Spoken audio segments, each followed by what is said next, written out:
Hi hello ಎಲ್ರಿಗೂ ನಮಸ್ಕಾರ. Welcome back to our channel. ನಾನಿವಾಗ ಆಫ್ಟರ್ನೂನಿಂದ ವಿಡಿಯೋ ಶುರು ಮಾಡಿದ್ದೀನಿ. ಮಧ್ಯಾಹ್ನದ ಅಡುಗೆಗೆ ಸ್ವಲ್ಪ ಮೆಂತ್ಯ ಸೊಪ್ಪಿನ ಪಲ್ಯ ಮಾಡಿಕೊಂಡು ಬೇಳೆ ಸಾಂಬಾರು ರೈಸ್ ಮಾಡ್ಕೊಳ್ಳೋಣ ಅಂದ್ಬಿಟ್ಟು ರೈಸಿಗೆ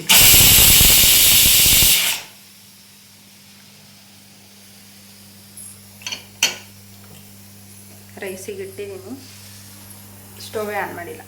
ಸೊ ತುಂಬ ಜನ ಕೇಳ್ತಾ ಇದ್ದೀರಾ ಇವಾಗ ಹೇಗಿದ್ದೀರಾ ಅಂತ. ಈಗ ನಾನು ಆರಾಮಾಗೇ ಇದ್ದೀನಿ. ಸೊ ಏನೂ ಪ್ರಾಬ್ಲಮ್ ಇಲ್ಲ. ಟ್ಯಾಬ್ಲೆಟ್ ಕೊಟ್ಟಿದ್ದಾರೆ, ತೊಗೋತಾ ಇದ್ದೀನಿ. ಸ್ವಲ್ಪ ಹೊಟ್ಟೆ ನೋವು ಓಕೆ, ಪರವಾಗಿಲ್ಲ ಅಂತ ಅನ್ಕೋತಾ ಇದ್ದೀನಿ. ಯಾವಾಗಾದರೂ ಒಂದೊಂದು ಸಲ ಬರುತ್ತೆ, ಬಟ್ ಮಾತ್ರೆ ತೊಗೋತಾ ಇದ್ದೀನಿ. ನೋಡೋಣ, ಮಾತ್ರೆ ಮುಗಿದ ಮೇಲೆ ಮತ್ತೆ ಹೋಗಿ ಏನು ಸ್ಕ್ಯಾನಿಂಗ್ ಹೇಳ್ತಾರೆ ಕೇಳಿಬಿಟ್ಟು ಮುಂದೆ ಏನು ಪ್ರೊಸೀಜರ್ ಇರುತ್ತೆ ಅದನ್ನು ಮಾಡಬೇಕು. ಅಷ್ಟಕ್ಕೆ ಹುಷಾರಾಗುತ್ತೆ ಅಂತ.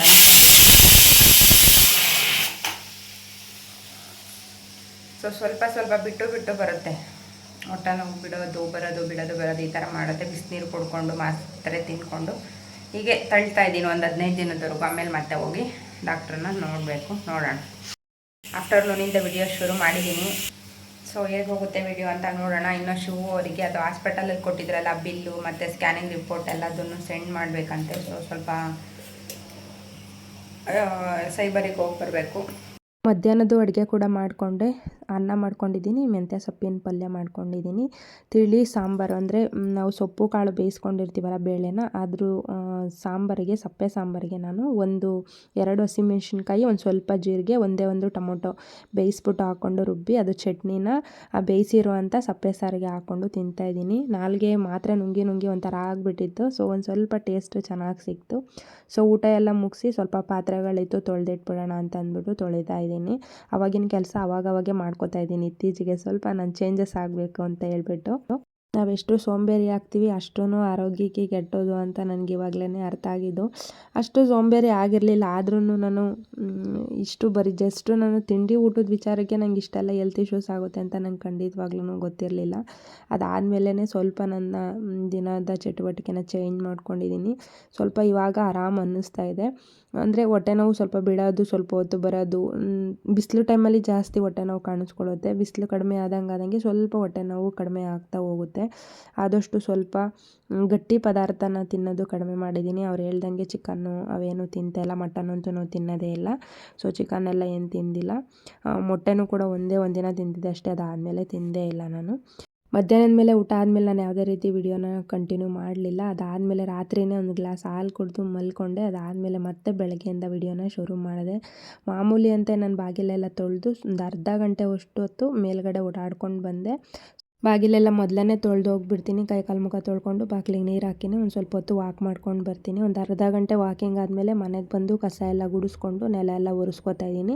ಯಾಕೆಂದರೆ ಆಚೆ ನನಗೆ ಯೋಗ ಮಾಡು ಅಂತ ಹೇಳಿದ್ದಾರೆ. ಆಚೆ ಹೋಗಿ ಯೋಗ ಮಾಡಲಿಕ್ಕೆಲ್ಲ ಒಂಥರ ಅನಿಸುತ್ತೆ. ಸೊ ಹಾಗಾಗಿ ಮನೇಲಿ ಗುಡಿಸ್ಕೊಂಡು ಒರೆಸ್ಕೊಂಡು ಆಮೇಲೆ ಇಲ್ಲೊಂದು ಚಿಕ್ಕದಾಗಿರೋ ಒಂದು ಬೆಡ್ಶೀಟ್ ಥರದ್ದು ಹಾಕ್ಕೊಂಡು ಇಲ್ಲೇ ಸಿಂಪಲ್ಲಾಗಿರೋ ಅಂಥ ಯೋಗನ ಮಾಡ್ತೀನಿ. ಫರ್ಟಿಲಿಟಿ ಇಂಪ್ರೂವ್ ಆಗೋವಂಥದ್ದು ಮತ್ತು ನಮಗೆ ಗರ್ಭಕೋಶಕ್ಕೆ ಏನಾದರೂ ಸಂಬಂಧಪಟ್ಟಿರೋ ಅಂಥದ್ದಿದ್ರೆ ಅದೆಲ್ಲದನ್ನು ಕಡಿಮೆ ಆಗುವಂಥದ್ದು ಕೆಲವೊಂದೊಂದು ಯೋಗ ಸಿಂಪಲ್ಲಾಗಿ ನೋಡ್ಕೊಂಡಿದ್ದೀನಿ. ಅವನ್ನೇ ಒಳಗಡೆ ಮಾಡ್ಕೋತೀನಿ. ಸೊ ಅದಾದಮೇಲೆ ನೆಲ ಎಲ್ಲ ಒರೆಸಿ ಒಂದು ಗ್ಲಾಸ್ ಹಾಲು ಜೊತೆಗೆ ಸ್ವಲ್ಪ ಬಿಸಿನೀರು. ಯಾವುದೇ ಕಾರಣಕ್ಕೂ ವಾಕಿಂಗ್ ಮಾಡ್ಕೊಂಡು ಬಂದು ಯೋಗ ಮಾಡಿದ ತಕ್ಷಣವೇ ಬಿಸಿದೆಲ್ಲ ತಿನ್ನಬಾರ್ದಂತೆ, ಕುಡಿಬಾರ್ದಂತೆ. ಸೊ ಹಾಗಾಗಿ ಒಂದು 1/2 ಅವರ್ ಬಿಟ್ಟು ನಾನು ಸ್ವಲ್ಪ ಬಿಸಿ ನೀರು ಕಾಯಿಸ್ಕೊಂಡು ಕುಡಿತೀನಿ. ಒಂದು ಸ್ವಲ್ಪ ಹೊಟ್ಟೆ ನೋವು ಕಡಿಮೆ ಆಗುತ್ತೆ ಅಂದ್ಬಿಟ್ಟು. ಹಾಗೆ ಇತ್ತೀಚೆಗೆ ನಾನು ಸಕ್ಕರೆ ಯೂಸ್ ಮಾಡೋದು ಬಿಟ್ಟಿದ್ದೀನಿ. ಬೆಲ್ಲದ ಹಾಲನ್ನ ಕುಡಿತಾ ಇದ್ದೀನಿ. ಕಾಫಿ ಟೀ ಅಂತೂ ಪೂರ್ತಿಯಾಗಿ ಕಂಟ್ರೋಲ್ ಮಾಡಿದ್ದೀನಿ. ಮಾರ್ನಿಂಗ್ ಟೈಮು ಇಲ್ಲ ಈವ್ನಿಂಗ್ ಟೈಮ್ ನೆನಪಾದರೆ ಮಾತ್ರ ಕುಡಿತೀನಿ. ಇಲ್ಲಾಂದರೆ ಏನಾದ್ರೂ ಜ್ಯೂಸ್ ಅಥವಾ ಸ್ಮೂತಿ ಕುಡಿದು ಸುಮ್ಮನೆ ಆಗಿಬಿಡ್ತೀನಿ. ಹಾಲೆಲ್ಲ ಕುಡಿದು ಮುಗಿಸಿ ನೆಕ್ಸ್ಟ್ ನಾನು ಬ್ರೇಕ್ಫಾಸ್ಟಿಗೆ ರೆಡಿ ಮಾಡ್ಕೊತಾ ಇದ್ದೀನಿ. ಬ್ರೇಕ್ಫಾಸ್ಟಿಗೆ ಇವತ್ತು ಪುರಿ ಉಸ್ಲಿ ಮಾಡ್ಕೊಳ್ಳೋಣ ಅಂತ ಅಂದ್ಬಿಟ್ಟು ಸ್ವಲ್ಪ ಹಾಲು ಕೂಡ ತೊಗೊಂಬಂದು ಬಿಸಿ ಮಾಡಿ ಎತ್ತಿಟ್ಟೆ. ಪುರಿ ಉಸ್ಲಿಗೆ ನಾನು ಈರುಳ್ಳಿ ಮತ್ತು ಟೊಮೊಟೊ, ಒಂದು ಸ್ವಲ್ಪ ಕೊತ್ತಂಬರಿ, ಹಾಗೆ 2 ಹಸಿಮೆಣ್ಸಿನ್ಕಾಯಿ ಕಟ್ ಮಾಡಿ ಇಟ್ಕೊಂಡಿದ್ದೀನಿ. ಒಂದು ಅರ್ಧ ಲೀಟ್ರಷ್ಟು ಪುರಿನ ನೆನೆಸಿಟ್ಕೊಂಡಿದ್ದೀನಿ. ಇದು ನಮ್ಮ ಅಣ್ಣವ್ರು ಕೊಟ್ಟು ಕಳಿಸಿದ್ರು ಊರಿಂದ. ಸೊ ಅದನ್ನು ಇವಾಗ ಸ್ವಲ್ಪ ಮೆತ್ತಗಾದಂಗೆ ಆಗ್ತೈತಲ್ಲ, ಹಾಗಾಗಿ ಪುರಿ ಉಸ್ಲಿ ಮಾಡಿ ಖಾಲಿ ಮಾಡಿಬಿಡೋಣ ಅಂದ್ಬಿಟ್ಟು. ಸೊ ಪುರಿ ನೆನ್ಕೊಳ್ಳೋಷ್ಟೊತ್ತಿಗೆ ನಾನು ಒಗ್ಗರಣೆಗೆ ಹಾಕ್ಕೊಂಬಿಡೋಣ ಅಂದ್ಬಿಟ್ಟು ಸಾಸಿವೆ ಮತ್ತು ಕಡಲೆಬೇಳೆ ಒಗ್ಗರಣೆಗೆ ಹಾಕ್ಕೊಂಡಿದ್ದೀನಿ. ಸ್ವಲ್ಪ ಆಯಿಲ್ ಹಾಕ್ಬಿಟ್ಟು ಅದಾದಮೇಲೆ ಸ್ವಲ್ಪ ಈರುಳ್ಳಿ ಮತ್ತು ಒಂದು ಟೊಮೊಟೊ ಚಿಕ್ಕದಾಗಿ ಕಟ್ ಮಾಡಿ ಇಟ್ಕೊಂಡಿದ್ದೀನಿ. ಅದನ್ನು ಕೂಡ ಹಾಕೋತಾ ಇದ್ದೀನಿ. ಇವಾಗ ಪುರಿ ಉಸ್ಲಿಗೆ ಎಣ್ಣೆ ಸ್ವಲ್ಪ ಕಡಿಮೆ ಇದ್ರೇ ಚೆಂದ. ಎಣ್ಣೆ ಜಾಸ್ತಿ ಆಗಿಬಿಟ್ರೆ ತಿನ್ಲಿಕ್ಕೆ ಆಗಲ್ಲ. ಚಿತ್ರಾನ್ನಕ್ಕೆಲ್ಲ ಎಣ್ಣೆ ಜಾಸ್ತಿ ಹಾಕೋತೀವಲ್ಲ ನಾವು, ಆ ಥರ ಇದಕ್ಕೆ ಹಾಕ್ಬಿಟ್ರೆ ತಿನ್ನಲಿಕ್ಕೆ ಆಗಲ್ಲ. ನಾನು ಸ್ವಲ್ಪ ಇವತ್ತು ಆಯಿಲ್ ಜಾಸ್ತಿ ಆಗಿ ಹೋಗ್ಬಿಡ್ತು ನನಗೆ. ಸೊ ನೆಕ್ಸ್ಟು ನಾನು ಸ್ವಲ್ಪ ಕರಿಬೇವು ಸೊಪ್ಪು ಹಾಕ್ಕೋತಿದ್ದೀನಿ. ಕರಿಬೇವು ಸೊಪ್ಪು ಲಾಸ್ಟಿಗೆ ಹಾಕ್ಕೋತೀನಿ, ಯಾಕಂದರೆ ನನಗೆ ಸ್ವಲ್ಪ ಹಸಿ ಹಸಿ ಇದ್ದರೆ ಕರಿಬೇವು ಸೊಪ್ಪು ತಿನ್ನಲಿಕ್ಕೆ ತುಂಬ ಇಷ್ಟ. ಕರಿಬೇವಿನ ಸೊಪ್ಪು ತುಂಬ ಹೆಲ್ತಿಗೆ ಒಳ್ಳೆಯದು, ಏರ್ ಫಾಲಿಗೆ ಮತ್ತು ಬ್ಲ್ಯಾಕ್ ಆಗಲಿಕ್ಕೆ ತುಂಬ ಹೆಲ್ಪ್ ಮಾಡುತ್ತೆ. ಸೊ ನೆಕ್ಸ್ಟು ಇದು ಒಗ್ಗರಣೆಗೆ ಹಾಕ್ಕೊಂಡಿದ್ದೆಲ್ಲ ಆಯಿತು. ಇವಾಗ ಒಂದು ನಿಮಿಷದಷ್ಟು ನೀಟಾಗಿ ಅದು ಸ್ವಲ್ಪ ಈರುಳ್ಳಿನ ಚೆನ್ನಾಗಿ ಬೇಯಿಸ್ಕೊತೀನಿ. ಈರುಳ್ಳಿ ಟೊಮೊಟೊ ಚೆನ್ನಾಗಿ ಬೇಯಬೇಕು. ಅದಕ್ಕೆ ನಮ್ಗೆ ಎಷ್ಟು ಬೇಕು ಅಷ್ಟನ್ನ ಉಪ್ಪನ್ನ ಆ್ಯಡ್ ಮಾಡ್ಕೋಬೇಕಾಗುತ್ತೆ. ಇವಾಗ ಸ್ವಲ್ಪ ಕಟ್ ಮಾಡಿ ಇಟ್ಕೊಂಡಿರೋ ಅಂಥ ಹಸಿಮೆಣ್ಸಿನ್ಕಾಯಿ ಕೂಡ ಹಾಕ್ಕೋತಾ ಇದ್ದೀನಿ. ಏನು ಜಾಸ್ತಿ ಇಂಗ್ರೀಡಿಯೆಂಟ್ಸ್ ಏನಿಲ್ಲ, ಜಸ್ಟ್ ಹಸಿಮೆಣ್ಸಿನ್ಕಾಯಿ, ಟೊಮೊಟೊ, ಈರುಳ್ಳಿ ಅಷ್ಟೇ ಹಾಕ್ಕೊಂಡಿದ್ದೀನಿ. ಸ್ವಲ್ಪ ಕೊತ್ತಂಬರಿ ಸೊಪ್ಪು.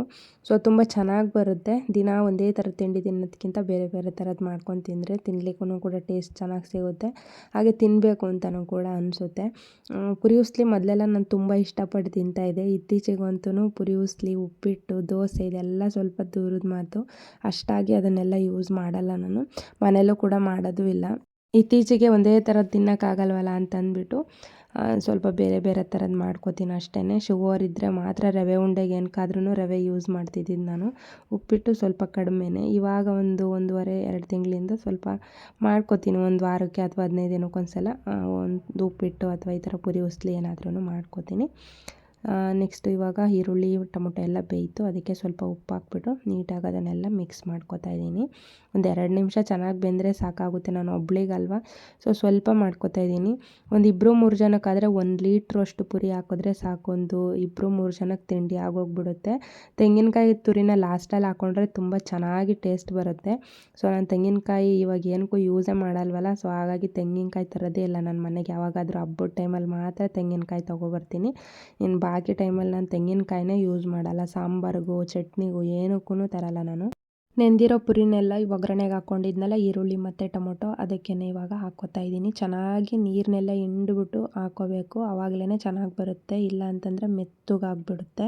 ಇದಿಷ್ಟೇ ಒಗ್ಗರಣೆಗೆ ಹಾಕೋದು, ಆಮೇಲೆ ಪುರಿನ ಆ್ಯಡ್ ಮಾಡೋದು. ಅದಾದಮೇಲೆ ನೀಟಾಗಿ ಒಂದು ಸಲ ಮಿಕ್ಸ್ ಮಾಡಿಬಿಟ್ರೆ ಪರ್ಫೆಕ್ಟಾಗಿರುವಂಥ ಪುರಿ ಉಸ್ಲಿ ರೆಡಿ ಆಗಿಬಿಡುತ್ತೆ. ಬೆಳಗ್ಗೆ ಒಂದು 5 ನಿಮಿಷದಲ್ಲೆಲ್ಲ ತಿಂಡಿ ಆಗೋಗ್ಬಿಡುತ್ತೆ, ಅಷ್ಟು ಬೇಗ ಮಾಡ್ಬೋದು. ಉಪ್ಪಿಟ್ಟನ್ನ ಮಾಡೋದಕ್ಕಿಂತ ತುಂಬ ಈಸಿಯಾಗಿ ಈ ಪುರಿ ಉಸ್ಲಿನ ಮಾಡ್ಬೋದು.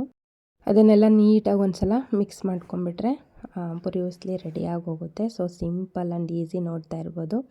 ಸೊ ಇವಾಗ ಪರ್ಫೆಕ್ಟಾಗಿ ಬಂದಿದೆ. ಸ್ವಲ್ಪ ಕೊತ್ತಂಬರಿ ಸೊಪ್ಪು ಹಾಕ್ಕೊಂಡು ನೀಟಾಗಿ ಮಿಕ್ಸ್ ಮಾಡ್ಕೊತಾ ಇದ್ದೀನಿ.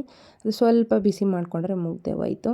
ನೆಕ್ಸ್ಟು ಪಾತ್ರೆ ತೊಳೆಯೋಣ ಅಂತ ಹೋದೆ. ಇನ್ನೊಂದು ಸ್ವಲ್ಪ ತಿಂಡಿ ಮಾಡಿದವೆಲ್ಲ ಇದೆಲ್ಲ ತೊಳೆಯೋಣ ಅಂತ ಹೋದೆ. ಆ ಬಾಟ್ಲು, ಆಯಿಲ್ ಹಾಕೋದು ಬಾಟ್ಲು ತೊಗೊಂಬಂದಿದ್ದೆ, ಅದನ್ನು ಕೂಡ ಒಡೆದೋಯ್ತು. ಬೇಜಾರಾಯಿತು. ಅಷ್ಟು ದೂರದಿಂದ ಏನೂ ಆಗ್ದಲೇ ತೊಗೊಂಬಂದೆ, ಇಲ್ಲಿ ತೊಗೊಂಬಂದು ಹೊಡೆದು ಹಾಕಿದ್ನಲ್ಲ ಅಂತ.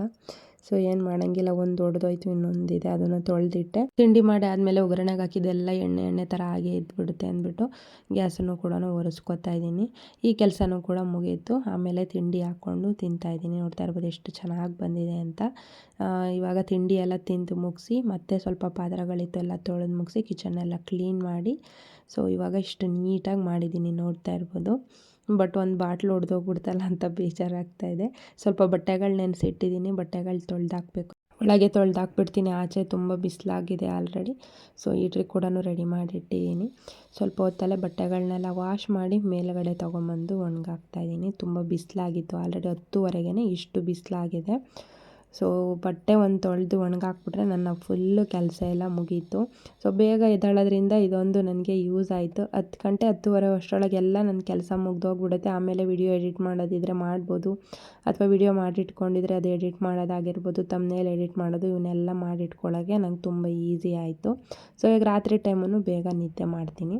ಬಟ್ಟೆ ಒಣಗಾಕಿ ಬಂದುಬಿಟ್ಟು ಒಂದು ಜ್ಯೂಸ್ ಮಾಡ್ಕೊಳ್ಳೋಣ ಅಂದ್ಬಿಟ್ಟು ಆಪಲ್ಲು, 1-2 ಬಾಳೆಹಣ್ಣು, ಚಿಕ್ಕದು ಪುಟ್ಟ ಬಾಳೆಹಣ್ಣು ಬರುತ್ತಲ್ಲ, ಅದನ್ನು ಹಾಕ್ಬಿಟ್ಟು ಜ್ಯೂಸ್ ಮಾಡ್ಕೊತಾ ಇದ್ದೀನಿ. ಸೊ ಇದಿಷ್ಟು ಬೆಳಗ್ಗೆ 7 ಗಂಟೆಯಿಂದ 11 ಗಂಟೆವರೆಗೂ ನನ್ನ ದಿನಚರಿ ಆಗಿತ್ತು. ಇವತ್ತಿನ ವಿಡಿಯೋ ಇಷ್ಟೇ. ಹೇಗಿತ್ತು ವಿಡಿಯೋ ಅಂತ ಕಮೆಂಟ್ ಮಾಡಿ. ವಿಡಿಯೋ ಇಷ್ಟ ಆದರೆ ಒಂದು ಲೈಕ್ ಮಾಡಿ, ಚಾನಲ್ನ ಸಬ್ಸ್ಕ್ರೈಬ್ ಮಾಡಿ. Thank you for watching. Love you all.